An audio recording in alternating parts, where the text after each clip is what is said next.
Tá funcionando? Tá. Tá alto agora. Tá bom? Tá bom agora? Isso. Tá bom. Então é isso aí, gente. Agradeço mais uma vez por estar aqui com vocês todos. Eu gostaria muito da participação de vocês, como sempre. Hoje o tema é um tema um pouco árido, né? Um tema onde nós vamos realizar uma expedição até as regiões dos abismos, né? Abismais. Então, da mesma forma que a orientadora da casa de Fabiano fala com todos para que orem, vigiem, se mantenham imunizados de alguma forma, né? Vamos tentar também acompanhar essa expedição da mesma maneira, sem desviarmos nossos pensamentos, mantendo a nossa alegria, a nossa felicidade por estarmos na casa de Caibá. Pois nós sabemos, uma vez que estamos dentro do centro, nós automaticamente nos imunizamos de outras densidades que ficam lá do lado de fora, né? Então, vamos começar o capítulo dentro da noite. Nós estamos dentro da casa de transição de Fabiano. Como nós vimos, a casa de transição tem esse nome, é coordenada pela irmã Zenóbia, e ela tem esse nome porque ela não se mantém sempre no mesmo lugar. Tamanhas são as vibrações, tamanhas são as agressões que a casa sofre por entidades que moram dentro do umbral, que de tempos em tempos eles têm que mudar de local. E com isso, ela solicitou a ajuda de outras casas que pertencem à mesma densidade, né, na mesma esfera que a casa de Fabiano, para que no dia seguinte façam essa transição, ajudem nessa transição, nessa mudança da casa, e que o fogo purificador virá e limpará todos esses miasmas energéticos, né?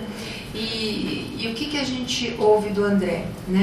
Que a diferença da atmosfera entre o dia e a noite da casa de Fabiano era quase imperceptível, né?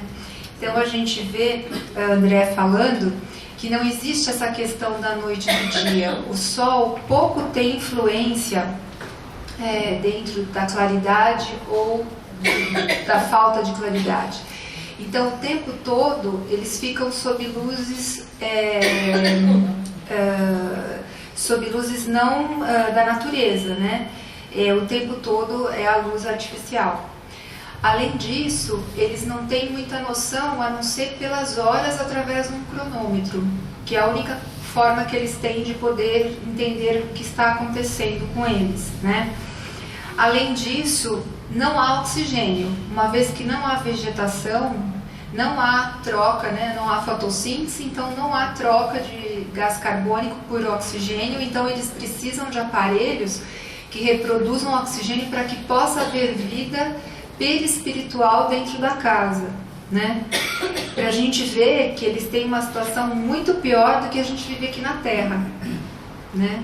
Muitas vezes a gente fala, nossa, depois que eu desencarnar vai ser tão bom, né?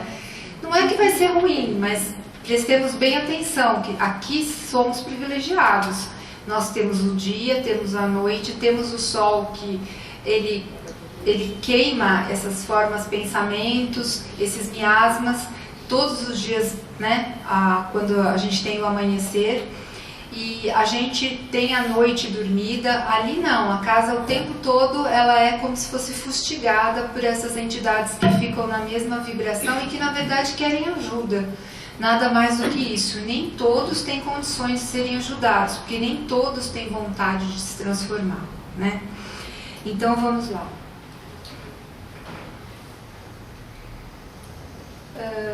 Então ele coloca, né, que víamos o sol que semelhava-se a um disco de ouro velho, sem qualquer irradiação, essa ausência de vegetação parecendo um deserto e uma tristeza, né?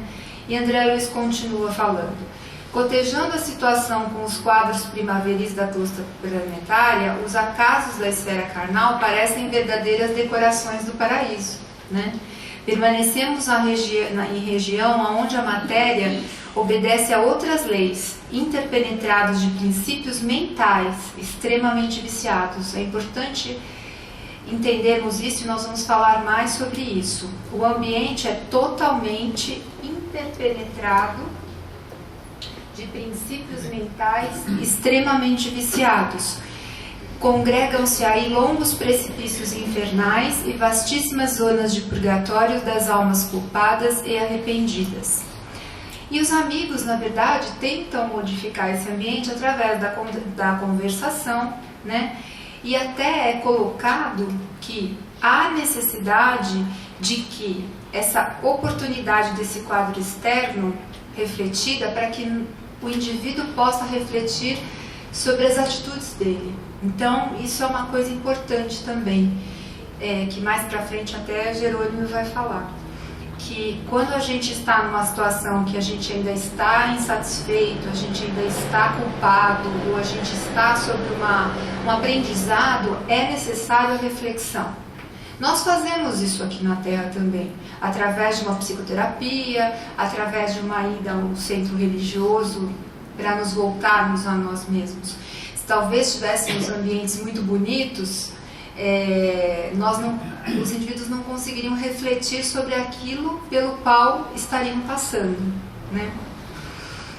E aí o assistente Jerônimo comenta: sim, num abrigo de pronto-socorro espiritual é conveniente que não haja facilidade para distrações prejudiciais aos nossos deveres. Por isso mesmo, quando na crosta da terra, nunca tivemos descrições de infernos floridos ou de purgatórios sob árvores acolhedoras. Nesse ponto, os escritores teológicos foram exatos e coerentes. Aos culpados e renitentes confessos não convém a fuga mental. Em favor deles próprios, é mais razoável sejam mantidas em regiões desprovidas de encanto, a fim de permanecerem a sós com as criações mentais inferiores a que se ligaram intensivamente. Quantos de nós estamos aborrecidos e falamos assim: vou viajar e vou esquecer do meu problema? No momento ali, eles não têm esse livre-arbítrio para isso, né? Uma vez que eles vivenciam aquela viciação mental no pensamento a que ele se dispôs, no momento do desencarne dele, e que o perispírito tinha tal peso que o levou para essa esfera, ele vai ter que vivenciar isso até o momento que ele se arrependa, que ele reze, que ele faça uma prece, que ele vá, porque continuamente nós sabemos que todos somos resgatados e temos a presença de um nosso guardião ao nosso lado, mas nós não conseguimos nos aperceber. A gente só consegue se aperceber das coisas ruins. Temos a própria cena do André Luiz em nosso lar, quando ele fica lá por 7 anos, a Clarencio está com ele, a própria mãe está intercedendo por ele e ele não consegue se aperceber da mãe. E só no momento em que ele se arrepende, ele se curva a Deus e reza, é que ele realmente percebe a presença dos mentores espirituais. Se alguém quiser comentar, fiquem à vontade. E aí eu trouxe novamente um tema que a gente chegou a falar no início do livro, que é na introdução do Rasgando os Véus, sobre os espíritos em erraticidade, né? Então, conforme o livro dos médiuns, Allan Kardec, a erraticidade é a situação dos espíritos errantes, quer dizer, não encarnados durante o intervalo entre suas existências corporais. Então, em todos os níveis do umbral, seja do mais denso até o mais leve, inclusive em nosso lar, todos são espíritos errantes, uma vez desencarnados. Espíritos não errantes são aqueles que não precisam mais reencarnar, tá? E dentro disso, o Espiritismo nos ensina que a morte do corpo físico só por si não transforma ninguém. Ou seja, seremos exatamente no plano espiritual o que somos no plano material. As mudanças do sentir, do pensar e do agir acontecem pelo esforço próprio, após muitas reflexões sobre si mesmo, sobre as suas ações e reações no viver cotidiano, aqui ou no além. Desperta-se no plano espiritual como realmente se é, com as mesmas ideias e com a mesma maneira de ser. Analisando o novo estado, já consciente do que lhe aconteceu e acontece, pode o recém-desencarnado querer mudar-se ou não. Assim, há espíritos que nem se apercebem do novo estado. Isso é muito comum, quem trabalha em desobsessão sabe disso, que muitos espíritos vêm até a sala, são trazidos pelas correntes espirituais e não imaginam que estão desencarnados. A grande maioria vem somente para o choque anímico, nem muito para entender o que vai acontecer com ele depois ou não, mas eles não sabem no momento que desencarnaram, ainda estão vivenciando o momento de uma morte violenta, estão vivenciando dores de uma doença física ainda e vêm com essas dores e com essas chagas que eles mesmos criam nessa viciação mental daquele estado de doença, né? Então nós sabemos que eles vêm nessa situação e eles precisam ser, na verdade, orientados do momento do desencarne, que agora as coisas devem ser diferentes, a partir desse momento e dessa consciência, né? Muitos desses espíritos acabam continuando dentro das casas, inclusive se os familiares também não permitirem que essas entidades vão para as casas delas, né?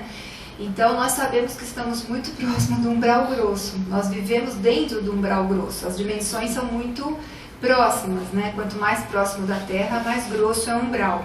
Então eles são capazes de morarem dentro das casas, conviverem com as pessoas. Eles notam que muitas vezes não falam com eles, mas eles continuam convivendo ali como se fosse a família deles, né? E muitos, mesmo percebendo essa situação, eles não querem desistir de fazer o mal, né? Ou eles continuam ainda fazendo coisas que não seriam consideradas éticas. E eles vão acabar arrumando grupos com a mesma intenção. Então, quantos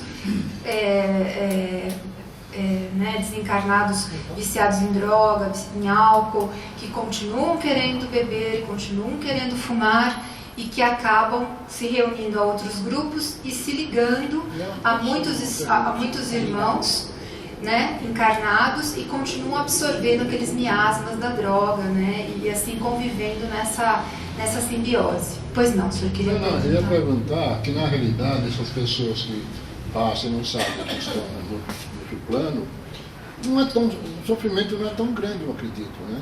Porque eles vivem como se estivesse aqui, enquanto que outros já vai para lugares bem, apesar que quando eles acordarem, eles vão num lugar que eles merecem, né? Mas eu acredito que eles vão, esse choque que ele passou para o outro lado, eles continuam muito tempo sem saber, talvez seja até um tipo de um alívio, né, para ele não sentir aquela... ou não? Acredito que não. Eu acho que quanto menos materializado está o indivíduo, menos ele fica próximo ao que é material. Se ele continua próximo à casa dele e a família, não com intenções de ajuda, mas não acreditando que ele está desencarnado, ele acha que ele está encarnado. Então ele vai achar estranho, as pessoas não conversam com ele. Muitas vezes são espíritos que têm uma doença física e eles ficam dentro da casa com a doença física que motivou o desencarne. Mas eu acredito que quando eles acordarem, né, no choque anímico, aí acho que eles vão sofrer bem mais, porque aí vão ver a diferença, né? Eles estão do outro lado e... Acho que não, eu não sei, acho que depende de caso para caso, mas uma vez que ele se aperceba que a doença não existe mais porque ele desencarnou, talvez isso possa ser uma libertação para ele, né? E ele é recolhido aí para um hospital espiritual e ele não vai ficar mais a esmo, como a gente vai ver aqui. Depende do grau evolutivo, né? Também, né? Eu acho que sim. Eu acho que a consciência do desencarne, ela tende a ser melhor sempre, né? Uma vez que você tem a consciência e você aceita pelo que você está passando. Uma vez que você aceita que deixou seus familiares, muitas vezes sem querer deixar, mas que era o momento de você ir, né? Porque muitos desencarnam prematuramente, vamos dizer, na nossa opinião, prematuramente, né? Desencarnam muito jovens, né? Ainda tem a família para cuidar, e às vezes existe uma incompreensão até a vontade de Deus. E existe a revolta tanto da família quanto do espírito desencarnado, né? Eu acho que ele quis perguntar que entre ficar no umbral e ficar dentro de casa, seria melhor ficar dentro de casa. Mas vai depender da Mas ele está no umbral. Esse aqui é o detalhe. Ele está dentro de casa no umbral. Eu vou falar um pouco mais pra frente, mas um exemplo bem característico de alguém que quer assistir isso, ou ver isso, foi naquele filme do Robin Williams, acho que é Amor Além da Vida, que a esposa, ela se suicida porque ela teve a morte de 2 crianças, né, uma menina e um menino, morrem no acidente de trânsito, e ela não aguenta a tristeza, ela tenta várias vezes, até que ela consegue desencarnar. Ela fica dentro da própria casa dela, só que em condições lastimáveis, é uma casa velha, cheia de insetos, cheia de bichos, e ela está dentro de casa, ela vê a casa dela, só que na verdade ela está dentro do umbral. E é a corrida dele atrás dela, no sentido de tirá-la daquele estado, né, de viciação mental. E o que é bem interessante, porque eles falam assim, você tem poucos minutos para não ser absorvido por isso, porque é muito difícil a gente não ser contaminado pela vibração do outro. Você tem que ter muito conhecimento do ponto de vista espiritual para você entender que nós somos muito parecidos em termos de sintonia, principalmente se amamos a outra pessoa. É capaz que em vez de a gente conseguir ajudar essa pessoa, você acaba sendo jogado junto, né? Então você está no umbral. Não existe essa separação, não, eu estou na minha casa. Não, aqui nós temos vários irmãos que estão no umbral e que podem vir hoje aqui assistir a nossa palestra. Alguns nem olham aqui, passam longe, e outros não, vão entrar e assistir a palestra conosco. Deu para entender? A casa é um umbral, só que numa outra dimensão. Vai depender da vibração mental Sim. Dependendo da condição mental, ele vai estar naquela, ele está na área que ele tem que estar. Ele está no umbral, só que ele se vê dentro de casa e junto com os familiares. Ok? Deu para entender?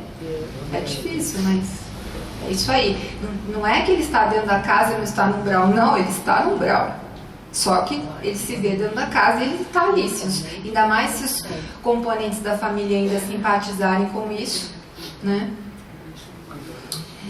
E aqui ele fala, né, que quem busca os valores espirituais vai conseguir ser mais feliz, porque teve o dever cumprido, mas são tantos e tão variados os estados da alma, que é o que a gente está falando, que deixa o corpo físico, que Kardec escreveu ser possível interpretar as palavras de Jesus no sentido de serem estados das moradas dos espíritos, ou seja, o meu estado mental vai provocar aonde eu vou morar. E vai determinar exatamente, por isso que Jesus fala das muitas moradas. A nossa morada é onde está o nosso pensamento, é onde está a nossa atitude mental. Ok? E assim continuando. Convocou então Zenóbia, por volta de umas 19 horas, que vai ser a partida da expedição, 3 mulheres e 17 homens, que à primeira vista pareciam pessoas sem cultura. Eu acho interessante o preconceito até de André, né? Ele fala de uma forma assim, não, são pessoas muito simples, porque até então ele está muito acostumado a andar com espíritos de nosso lar, com mentores espirituais, e ele fala, mas assim, eram pessoas normais, né? Aí eu falei, normais? Né? E aí depois ele até leva um puxão de orelha, porque ele recebe a orientação que na verdade são espíritos que também são o quê? Iguais a nós, que estão ali o quê? Para tentarem se melhorar e até abrindo mão de reencarnarem, abrindo mão de ficar em colônias mais elevadas, para poder ajudar essas pessoas que estão em processo de desencarnação.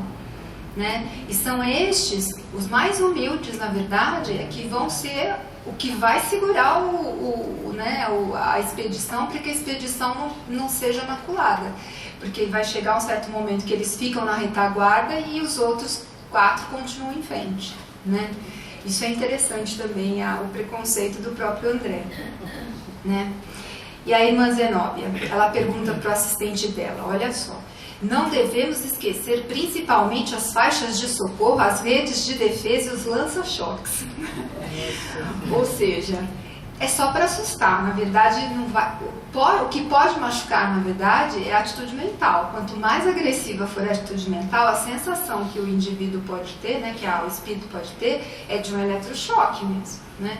E ao mesmo tempo são as faixas vibracionais para que possa manter aquela expedição, né, aquela jornada num caminho adequado para que ninguém saia da sintonia, né? E ela é muito humilde, inclusive, porque ela pede que eles percorram essa expedição para procurar um amigo e ir ao encontro de um amigo, que é o Padre Domênico, que é um amigo pessoal de Zenóbia, e ela fala, olha só a importância aqui que a gente vê na clarividência, né? E nos irmãos que têm essa capacidade, né? Os médiums que têm essa capacidade da clarividência, uma vez colocado no seu momento certo, né? Na utilização do trabalho e junto com a reforma moral do indivíduo. A Luciana, que é enfermeira, junto com a oração de todos os amigos, poderão construir fatores decisivos para benefício dele, porque a Luciana vai ter a capacidade de ver justamente a mudança que a gente comentou. Ele está dentro de uma sintonia, de uma atitude mental, ela vai conseguir, através da clarividência, ver a transformação dos pensamentos do nosso irmão à medida que for sendo conversado com ele, né? Da mesma forma, o Padre Hipólito também poderá endereçar aos cristãos e aos infelizes que choram na zona abismal todas as orientações necessárias. E o fogo purificador passará amanhã, na verdade esse fogo, ele vai justamente... O fogo purificador é um fogo que queima. Eu até abri um parênteses aqui para falar um pouquinho do fogo purificador. Porque a gente viu que a casa vai mudar de lugar. Só que ali tem muitos miasmas energéticos de entidades que tentaram atacar a casa e eles tentaram se defender. Só que chegou um momento que tinha que acabar com aquele monte de vibração inadequada que estava no local. Então, o que seria o fogo purificador? No dia seguinte, eles iriam fazer vem do plano espiritual, né? É uma descarga elétrica do átomo elétrico, produz uma asepsia do local, melhorando as condições de vida naquele ambiente e livrando-o de miasmas e demais substâncias deletérias produzidas pelos pensamentos malsãos. Estes miasmas são conhecidos pelos médiuns que têm desenvolvida a capacidade de perceber como sendo uma substância esverdeada esgosmenta. O tecido perispiritual mostra cores escuras espessas, podendo demonstrar deformações, atrofias devido às fixações mentais, os resíduos psíquicos venenosos e os tóxicos provenientes de energias mórbidas. O fogo vai destruir justamente isso. O fogo purificador ou etéreo queima ou desintegra o excesso destas energias e toxinas. Para ver que há necessidade da limpeza, né? Física, né? Do ponto de vista perispiritual. Todo mundo está acompanhando? Alguém quer perguntar? E o perispírito sente todo esse fogo? O que o senhor acha? Então, mas o perispírito não fica sofrendo depois porque recebe essa carga? Mas é para limpar, né? Às vezes a gente tem que fazer uma radioterapia para curar o câncer, não tem? Não, eu penso assim, né, que é quase igual, mais ou menos isso. É quase igual aqui mesmo. Não tem diferença. Muitas vezes ainda temos a necessidade da químio, da radioterapia. Acho que é o exemplo mais claro que a gente tem comparado com o plano terrestre. O tratamento vai ser através desses choques elétricos, né? E desse fogo que queima mesmo. E que o objetivo é o quê? Purificar, não matar os espíritos, né? Mas purificar as regiões onde ficaram esses miasmas deletérios. É um exemplo melhor, né? E eu achei interessante aqui, só para a gente ver que, nossa, como é bom a gente desencarnar e não fazer nada, né? Então, olha o que a Zenóbia tinha para fazer. Acho que todos nós lemos e ficamos assim, né, abismados com como a casa de Fabiano tem muitas atividades, né, muito parecidas com as nossas. Não deixam de ser parecidas com as nossas, né? Então, eles teriam que ficar bem atentos, pois haveria a ação desses institutos parecidos com a casa de Fabiano, que iriam participar nessa mudança da casa para outra localização. Então, eles tinham que estar muito atentos a isto, né? Também há prestadores de serviço em caso de reencarnação difícil. Alguns departamentos também iriam ser abertos à visitação de encarnados, recentemente libertos da crosta. Algumas dependências também deveriam ser preparadas para receber entidades espirituais de um plano mais elevado do que da própria casa. Tinha que se organizar leitos né? Prestes também a pacientes desencarnados que fossem trazidos rapidamente à casa. 2 enfermeiras orientadoras de colônias espirituais para a regeneração iriam trazer 20 crianças que iriam depois reencontrar com as mães, provavelmente em sono físico, né? E por caráter temporário. Outras delegações de trabalho também iriam encontrar abrigo na casa de Fabiano. 2 novas missões de socorro alcançariam o asilo dentro de breves horas, até amanhã do dia seguinte. Todos os trabalhos deveriam também estar atentos a todas essas mudanças. E o mais interessante, ela só iria ficar 4 horas fora. E ela pede para todo mundo, prestem atenção, eu volto para fazer as orações e a prece de encerramento antes da noite, né? Então vejam a responsabilidade dessa senhora. A gente chegou a ver também que ela só fica 1 ano, há 20 anos ela troca com outro amigo, porque as responsabilidades ali são dioturnas, lá não tem dia, não tem noite, né? E ela tem que estar o tempo todo atenta e trabalhando em prol daquela casa. Então, exatamente às 19 horas, né, ela pediu assim as orientações para que como eu conversei com vocês aqui na entrada da nossa expedição, né? Vamos tentar nos manter mais silenciosos, o ambiente mais calmo, mais tranquilo, não tão iluminado, para que eles se igualassem às vibrações daqueles que estavam ao redor, né? E até evitar a própria volitação, porque a volitação é rápida, né? Ela faz movimentos rápidos dentro de um ambiente denso, aonde a movimentação é lentificada, né? E eu acho interessante porque é a mesma coisa quando a gente vai fazer uma visita para um doente, seja na casa dele, seja no hospital. É muito diferente quando a gente recebe o indivíduo aqui dentro. Aqui também nós temos que orar e vigiar o tempo inteiro, mas nós temos a proteção das correntes espirituais, nós temos a higienização que é realizada muito antes do trabalho ser realizado. Eles já sabem o que vai acontecer durante o trabalho. Uma vez que a gente adentra a casa, a gente tem total proteção. Agora, quando a gente faz uma capelania, né, Betinha? Quando a gente faz uma capelania, vai a um hospital, e muitas vezes a gente não tem aquele preparo, é importante esse preparo, essa conscientização, a gente realizar uma prece antes de sair de casa, a gente já ir mentalmente se preparando para essa visita. É a mesma coisa, porque nós vamos encontrar, principalmente aqui nesse ambiente, muitos, né, praticamente só doentes mentais, vamos dizer assim, né? Doentes mentais do ponto de vista perispirítico, né? Então, com quadros extremamente difíceis.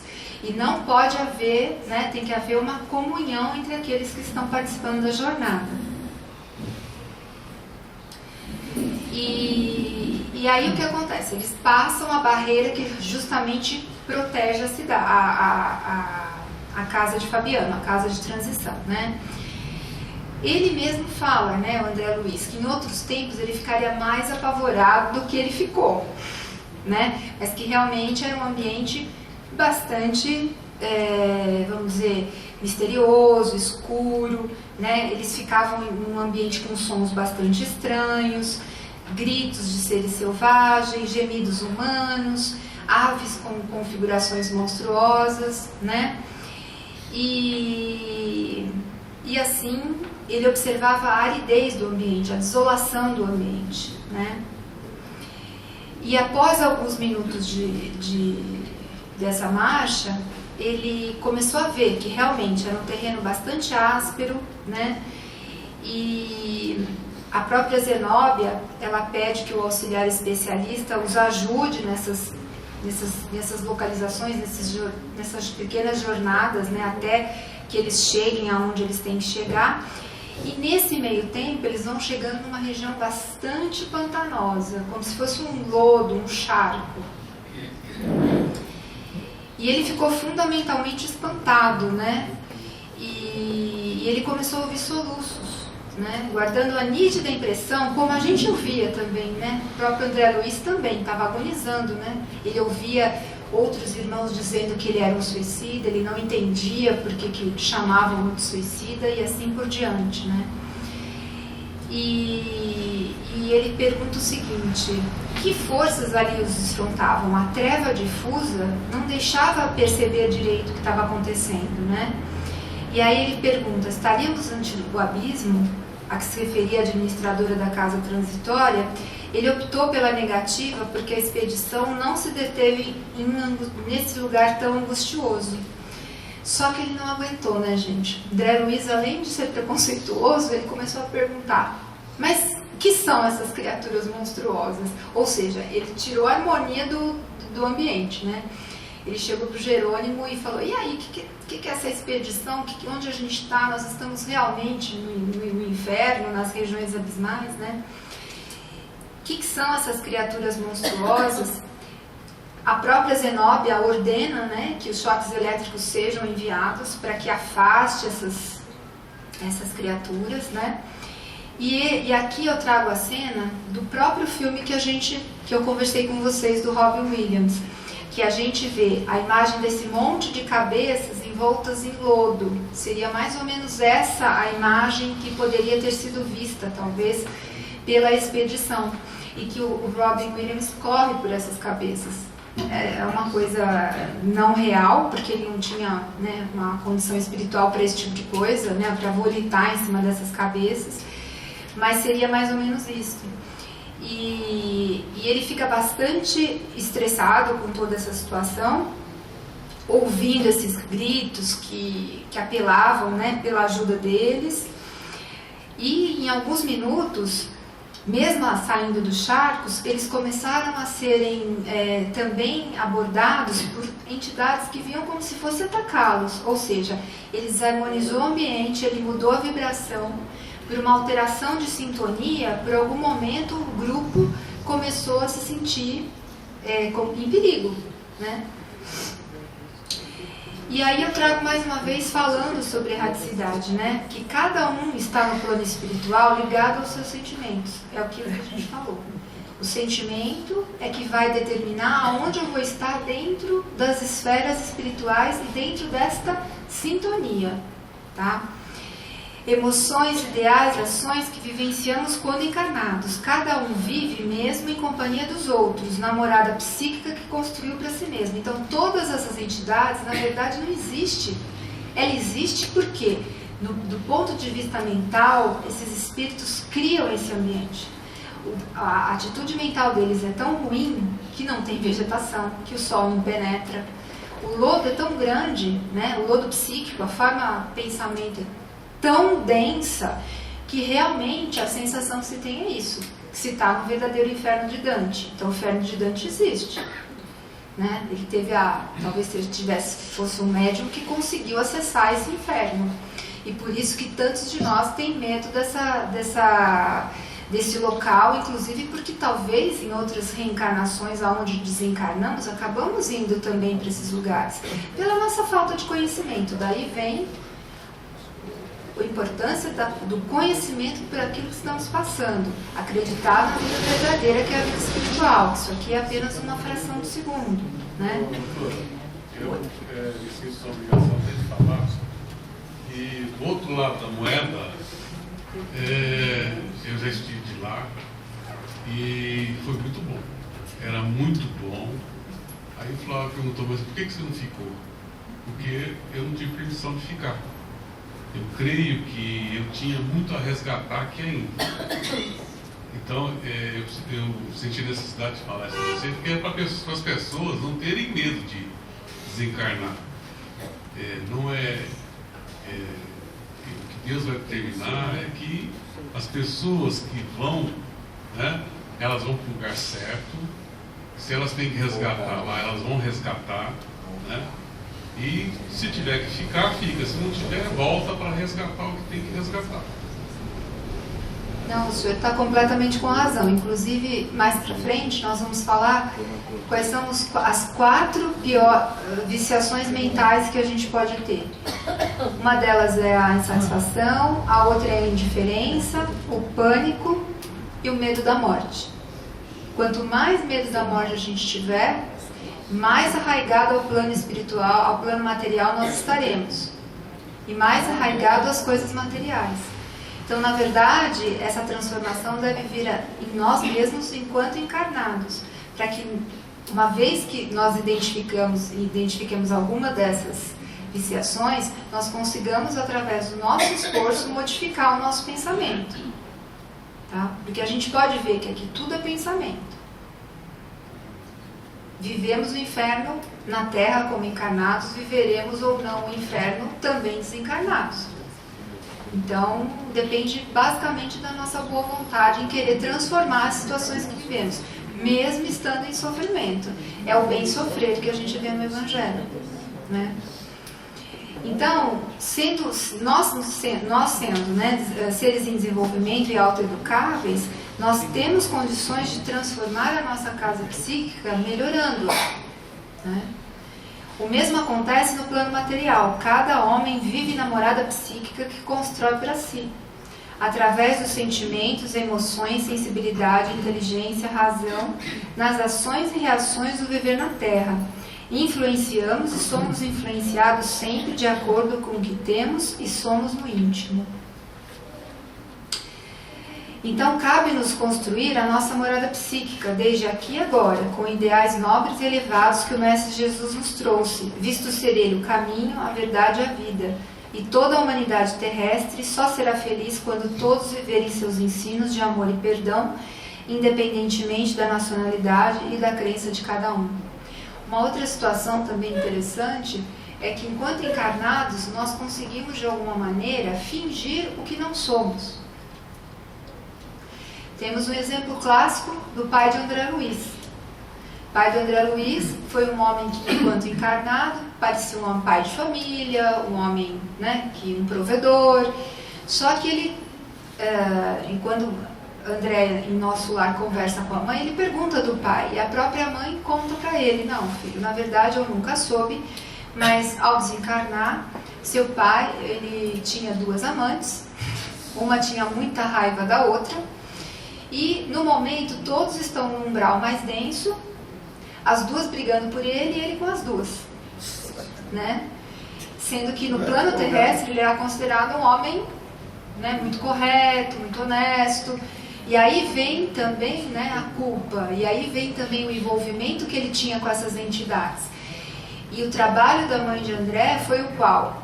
Tentar recolher tanto o pai como essas moças, e ela iria reencarnar, ela já deve ter reencarnado, né, casada com o pai dele e tendo como filhas essas moças, para ver o que é um espírito de uma envergadura moral e né, de uma capacidade de perdão extrema, né?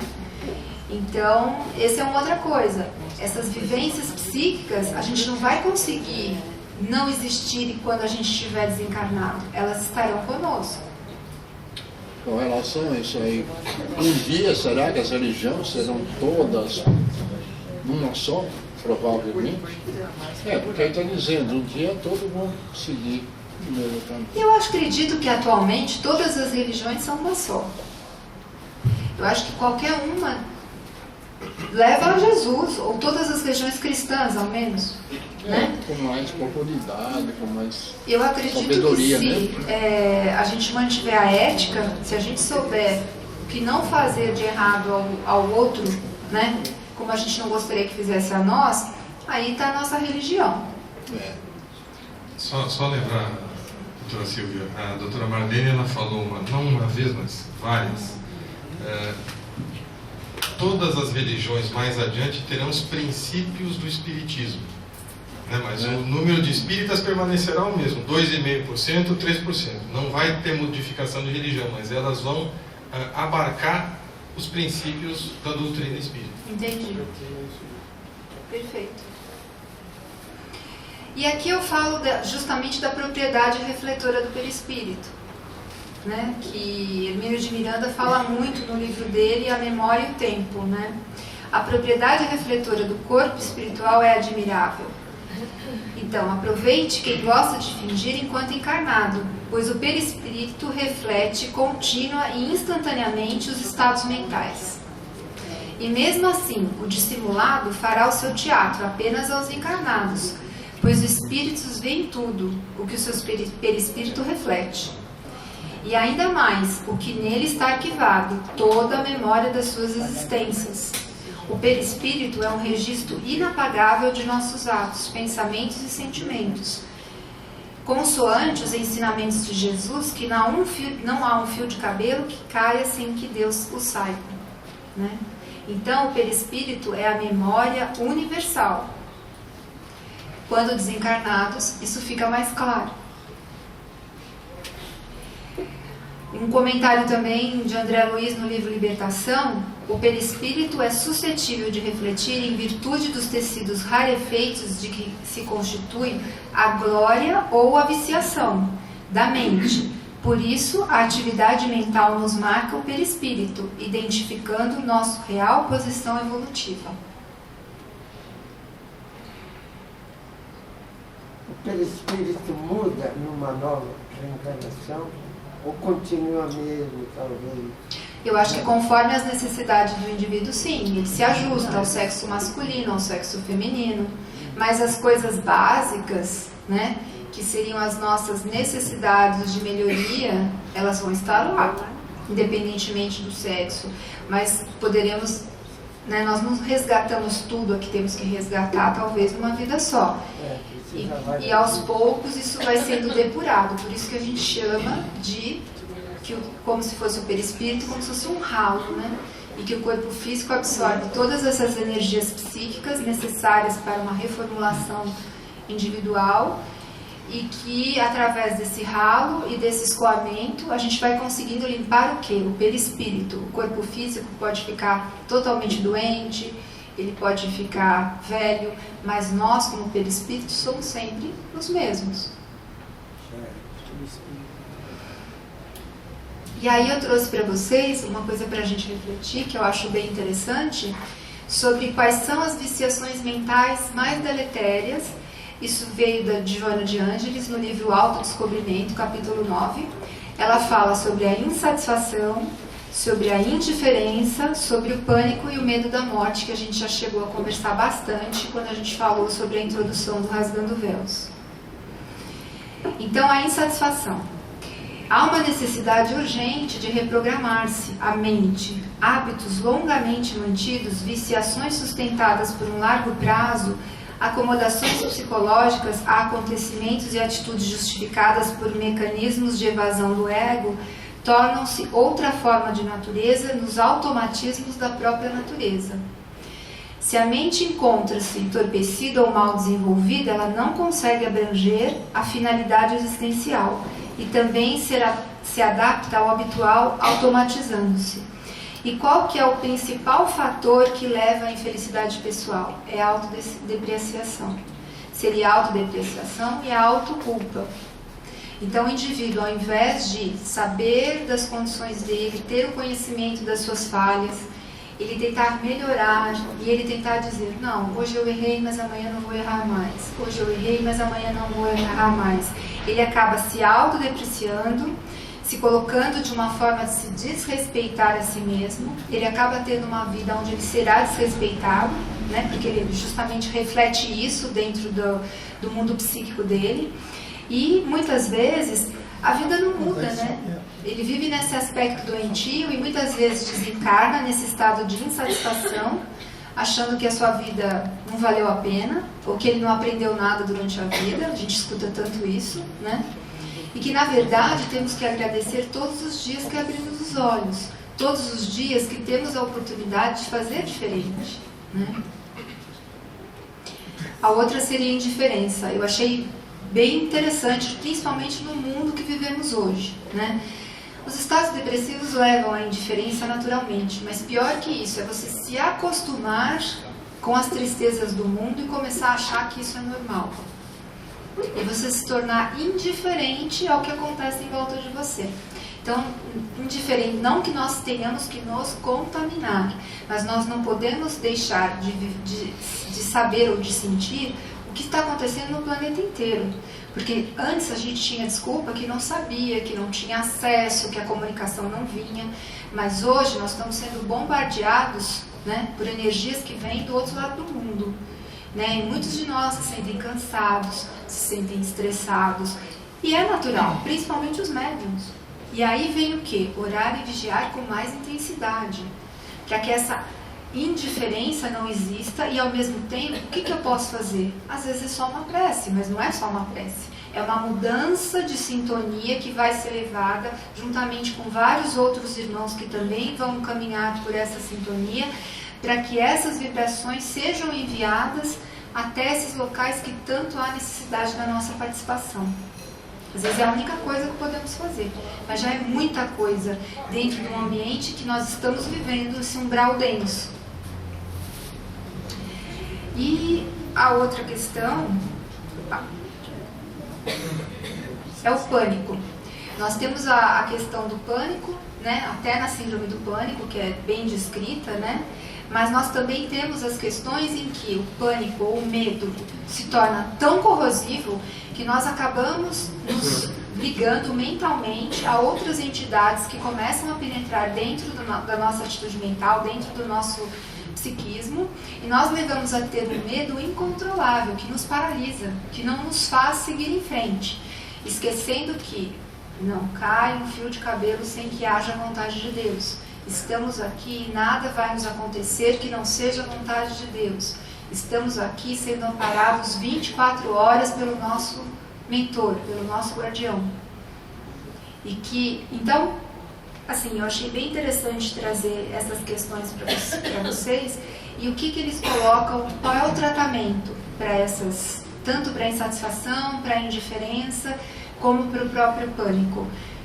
É o trabalho voluntário, que a gente tanto repete, porque uma vez que a gente se dedica ao outro, a nossa energia muda, porque a gente acaba vendo que o outro precisa muito mais do que nós mesmos.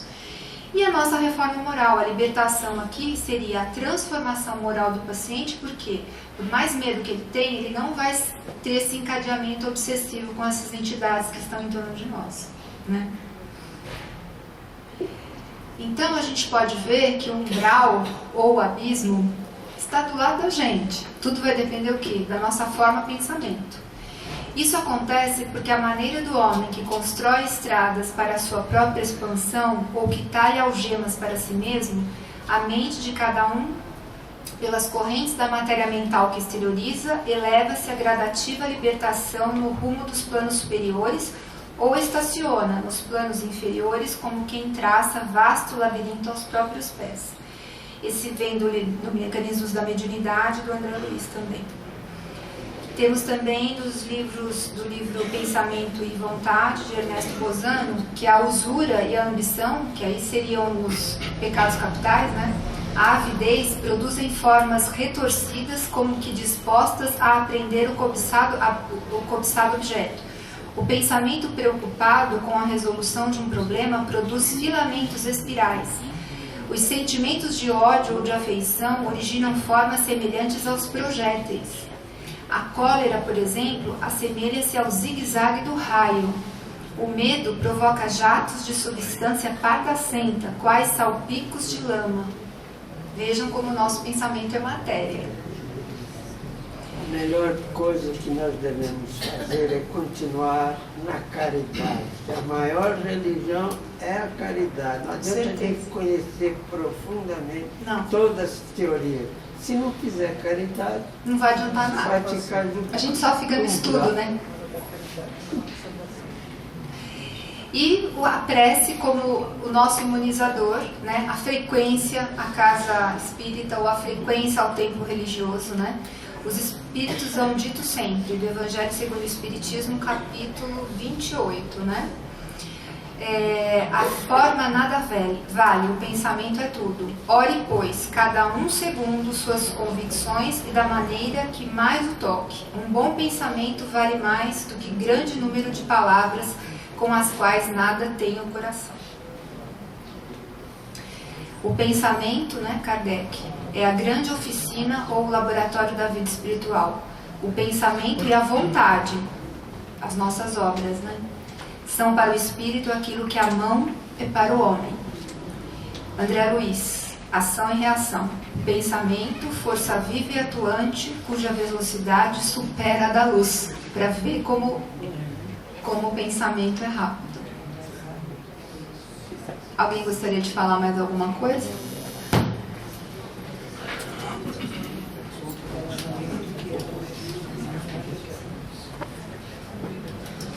Bom, eu tentei não trazer o texto tão assim, de uma forma tão árdua, porque na próxima semana a gente vai encontrar com o Domênico e o sofrimento vai ser grande, para tentar não alimentar essas questões miasmáticas de pensamentos ou nos aterrorizarmos, como o senhor falou, com o fato do desencarne. Porque, na verdade, estaremos sempre protegidos uma vez que voltemos o nosso pensamento a Jesus. Então, a nossa grande proteção é essa. Uma vez que estejamos ligados ao plano espiritual, agindo com o nosso coração e com a nossa intenção, né, não vai adiantar nada estudarmos milhões de livros, né, frequentarmos o centro, sem que o nosso coração realmente amoleça no sentido de ajuda, caridade e dedicação ao próximo, trilhando o caminho de Jesus. Obrigada.